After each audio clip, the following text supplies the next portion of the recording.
wafdigan oo horkacaya ra'iisul wasaaraha xukuumadda federaalka ah ee Soomaaliya Mudane Xasan Cali Kheyre ayaa soo gaaray magaalada Jowhar ee xarunta maamulka Hirshabelle waxaana magaalada ku soo dhaweeyay xubnaha maamulka Hirshabelle oo horkacayeen gudoomiyaha baarlamaanka madaxweynaha maamulka Hirshabelle iyo qaybaha kale ee bulshada.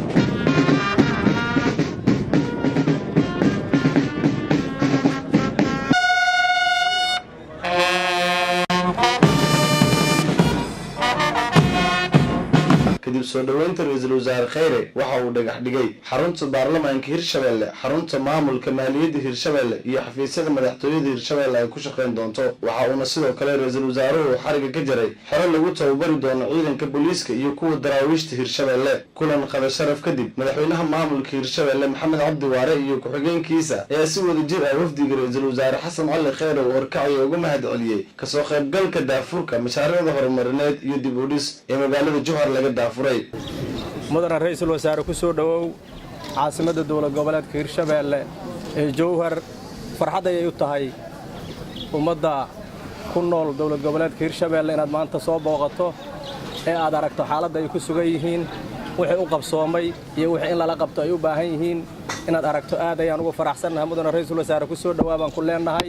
mudane ra'iisul wasaare maanta run ahaantii waxaa sharaf noo ah inaad maanta noo timid aad noo dhagax dhigtay mashaariic saldhig u ah dawladnimada ta guud iyo ta hoose oo Hirshabelle.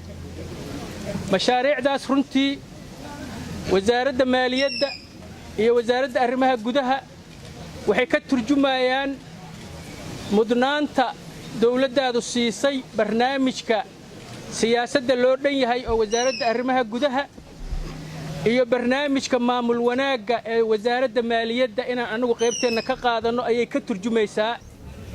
waa idin soo salaanay horta reer Jowhar oo nabadba meeshii ahayd jinnadii adduunka ay nabadba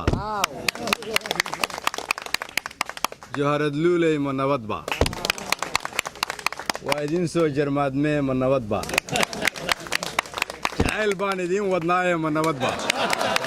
ugu dambeyn Xasan Cali Kheyre ra'iisul wasaaraha xukuumadda federaalka Soomaaliya ayaa amaan gaar ah u soo jeediyay maamulka Hirshabelle kuna amaanay soo dhaweynta madaxda qaranka. waxa uu dhanka kale maamulka Hirshabelle ugu baaqay fududeynta dhismaha xarumaha goordhow magaalada laga hirgelin doono.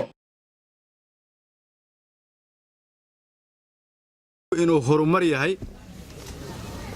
kala qaybsanaantuna inay shacabka Soomaaliyeed mar walba niyadda ka jabiso.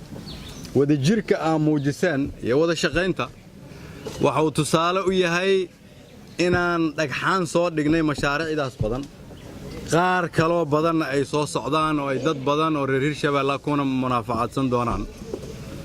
haddii laakiin ay noqoto in idinku aad iska qabsataan gudihiinna reer Hirshabelle ahaan ama aadan danta reer Hirshabelle iyo danta qaranka aadan u danaynina, kuwa cusub inay yimaadaan iska daayay kuwa maanta aan dhagxaanta soo dhignay ayaan la fulinayn. Cabdifataax Ahmed Naclow, Cabdifataax Zaki, muqalbaahiyaha bulsho magaalada Jowhar.